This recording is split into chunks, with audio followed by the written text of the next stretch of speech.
नमस्कार, मैं डॉक्टर शांतनु शर्मा आज आपके साथ गर्भावस्था में सूक्ष्म पोषक तत्व यानी माइक्रोन्यूट्रिएंट्स के महत्व के बारे में डिस्कशन करूंगा। गर्भावस्था में वैसे तो कई सारे पोषक तत्वों की जरूरत होती है, लेकिन मुख्य रूप से 5 ऐसे पोषक तत्व हैं जिनके सेवन के बारे में हमें विशेष ध्यान देना है।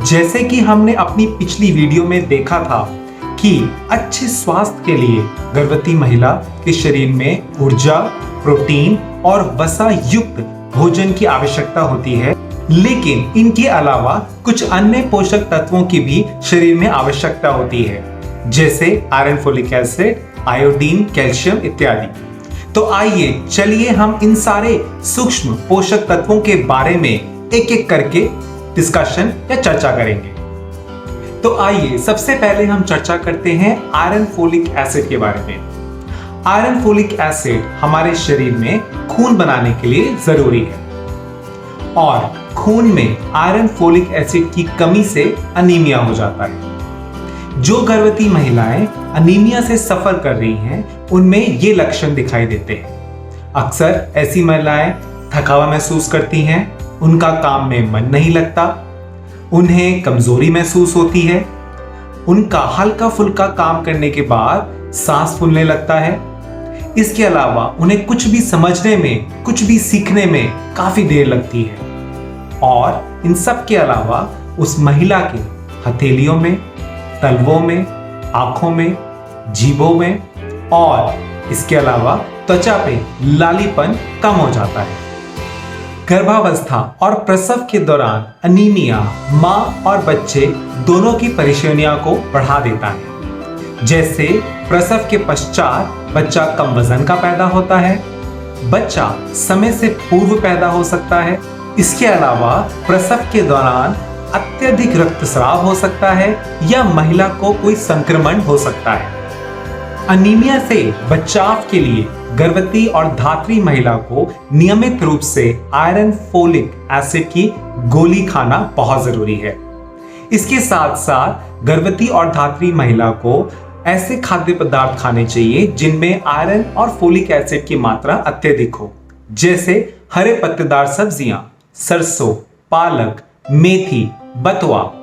इनके अलावा बाजरा, लोबिया, चने, मूंगफली, गुड़ और सोयाबीन की बड़ी का सेवन करना चाहिए। जो गर्भवती या धात्री महिलाएं मांसाहारी हैं, वो मीट जैसे चिकन और मटन का सेवन कर सकती है। शरीर में आयरन फोलिक एसिड के अवशोषण यानी एब्जॉर्प्शन को बढ़ाने के लिए गोली के साथ या ऐसे खाने के साथ खट्टे खाद्य पदार्थ जैसे नींबू, आंवला, संतरा, इनका सेवन करना चाहिए। चाय और कॉफी अत्यधिक नहीं पीनी चाहिए क्योंकि यह आयरन फोलिक एसिड के अवशोषण यानी एब्जॉर्प्शन को कम करते हैं। आयरन फोलिक एसिड की गोली का सेवन गर्भवती महिला गर्भावस्था के 4थे महीने से शुरू कर सकती हैं और ये प्रसव के 6 महीने तक जरूर खाएं। इसके अलावा 4थे महीने के बाद गर्भवती महिला पेट में कीड़े मारने की एल्बेंडाजोल टैबलेट का भी सेवन कर सकती है। ये आयरन फोलिक एसिड की गोली प्राथमिक स्वास्थ्य केंद्र और सारे सरकारी अस्पतालों में मुफ्त उपलब्ध होती है। इसके अलावा अगर महिला को पता है कि वह गर्भवती होने वाली है या वो गर्भवती होना चाहती है, तो उसे गर्भावस्था धारण करने से पहले से ही आयरन फोलिक एसिड का सेवन शुरू कर देना चाहिए। आयरन फोलिक एसिड की गोली का सेवन गर्भवती या धात्री महिला खाना खाने के 2 घंटे पहले कर सकती है। यह गोली महिला नींबू पानी के साथ ले सकती है या सिर्फ पानी के साथ ले सकती है। अगर गर्भवती या धात्री महिला को 2 घंटे पहले आयरन फोलिक एसिड गोली खाने से या तो जी मचलता है या पेट में जलन होती है या भारीपन लगता है या कब्ज होती है, तो ऐसी महिलाएं खाना खाने के 1 घंटे बाद भी इस गोली का सेवन कर सकती है। लेकिन ध्यान रहे, गर्भवती या धात्री महिला आयरन फोलिक एसिड की गोली का सेवन बंद ना करें। तो आइए अब चलते हैं दूसरे सूक्ष्म पोषक तत्व यानी माइक्रोन्यूट्रिएंट कैल्शियम पर। कैल्शियम मां और बच्चे दोनों की हड्डियों को मजबूत करता है। कैल्शियम स्तनपान कराने वाली महिलाएं यानी धात्री महिलाओं की दूध की गुणवत्ता को भी बढ़ाता है। कैल्शियम की कमी से अक्सर महिलाओं की हड्डियां कमजोर हो जाती हैं, दांत कमजोर हो जाते हैं। इसके अलावा जोड़ों और हड्डियों में दर्द भी होता है। गर्भवती और धात्री महिलाओं को अपने खाने में कैल्शियम से रिच यानी कैल्शियम युक्त खाद्य पदार्थों को शामिल करना चाहिए, जैसे दूध या दूध से बनी चीजें, उदाहरण के लिए दही, पनीर, लस्सी, छाछ। इसके अलावा हरे पत्तेदार सब्जियां, रागी और तिल का भी सेवन करना चाहिए। इसके अलावा महिला को सुबह करीबन 10 से 12 बजे के बीच धूप लेनी चाहिए, क्योंकि धूप की किरणों से हमारे शरीर में विटामिन डी बनता है, जो हमारे भोजन में उपलब्ध कैल्शियम के अवशोषण को बढ़ाता है। गर्भवती महिला को नियमित रूप से कैल्शियम की 2 गोलियों का सेवन करना चाहिए। हर एक गोली करीब 500 मिलीग्राम की, यानी प्रतिदिन गर्भवती महिला को 1000 मिलीग्राम कैल्शियम की गोली खाना जरूरी है। ध्यान रखें कि कैल्शियम की गोली आयरन फोलिक एसिड गोली के साथ ना खाएं। दोनों गोली के बीच में करीब 2 घंटे का अंतर होना चाहिए। कैल्शियम की गोली खाली पेट ना खाएं।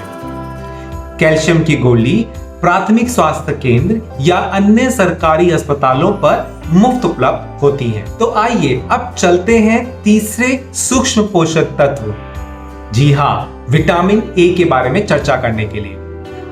विटामिन ए आंखों की रोशनी को बढ़ाने में मददगार होता है। इसके अलावा विटामिन ए शरीर की रोगों से लड़ने की क्षमता को बढ़ाता है। यह त्वचा को कोमल रखता है और शरीर को कई कैंसर से बचाता है। विटामिन ए की कमी से गर्भवती महिला को सूर्यास्त के पश्चात कम दिखाई देना पड़ता है या धुंधला दिखाई देता है, और विटामिन ए की कमी से गर्भवती महिला की नजर भी या रोशनी भी कमजोर हो जाती है। इसके अलावा विटामिन ए की कमी से त्वचा रूखी हो जाती है या वो चमक खो देती है। विटामिन ए की कमी से आंखें सूखे पड़ सकती हैं या आंसू कम बन सकते हैं। इसके अलावा विटामिन ए की कमी की वजह से महिला बार बार बीमार पड़ सकती है या सर्दी, खांसी, जुकाम उन्हें बार बार हो सकता है, क्योंकि विटामिन ए की कमी से महिला की रोग प्रतिरोधक क्षमता या बीमारियों से या संक्रमणों से लड़ने की क्षमता कम हो जाती है। विटामिन ए के लिए महिला को प्रतिदिन हरे पत्तेदार सब्जियां जरूर खानी चाहिए। इसके अलावा पीले, लाल और नारंगी रंग के फल जैसे आम, पपीता, तरबूज का सेवन करना चाहिए।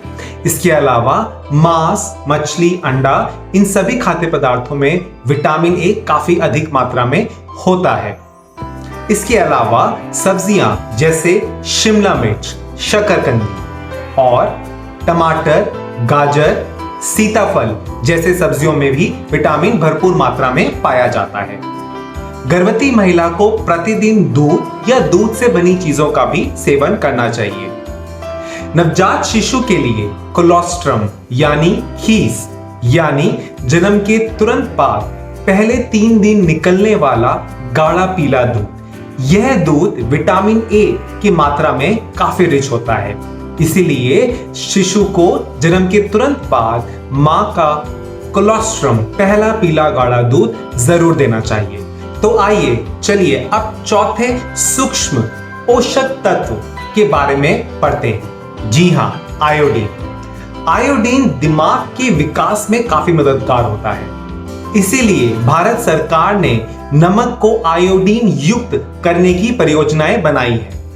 आयोडीन की कमी से काफी सारे दिक्कतें आ सकती हैं, जैसे गर्भवती महिला को खींगा हो सकता है यानी गले में सूजन हो सकती है।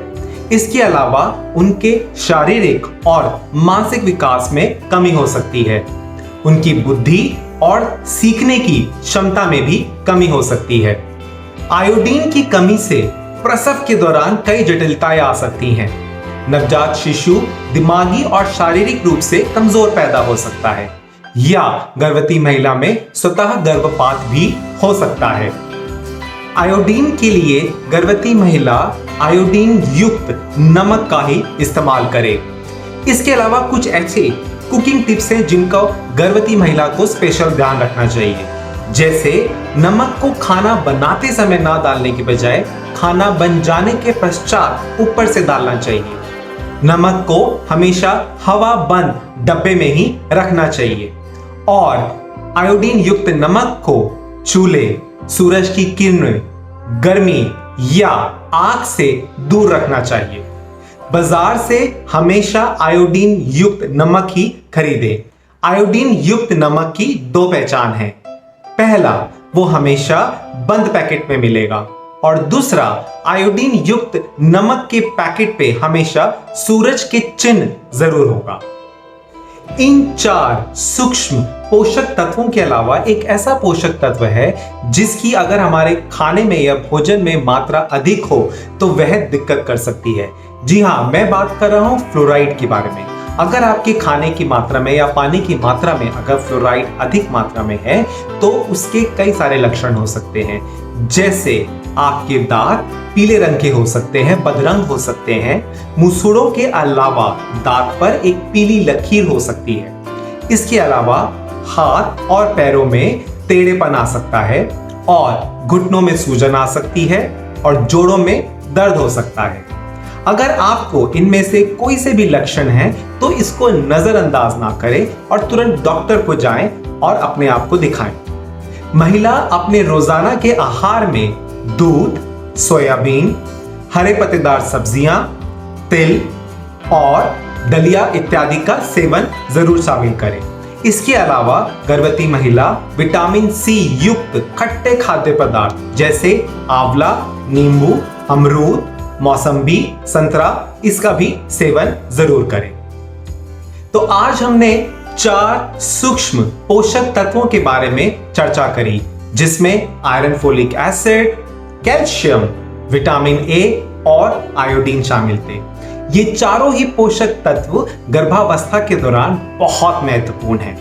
हमने आज जाना कि चारों पोषक तत्व हमें किन खाद्य पदार्थों से प्राप्त हो सकते हैं और इनकी शरीर में कमी की वजह से हमें क्या लक्षण हो सकते हैं। तो आज इतना ही। अगली वीडियो में मैं गर्भावस्था से जुड़ी और कोई विषय पर आप पे चर्चा करूंगा। तब तक के लिए धन्यवाद। मेरी इस वीडियो को लाइक करना ना भूलें और मेरे चैनल को सब्सक्राइब करना ना भूलें। तब तक के लिए धन्यवाद।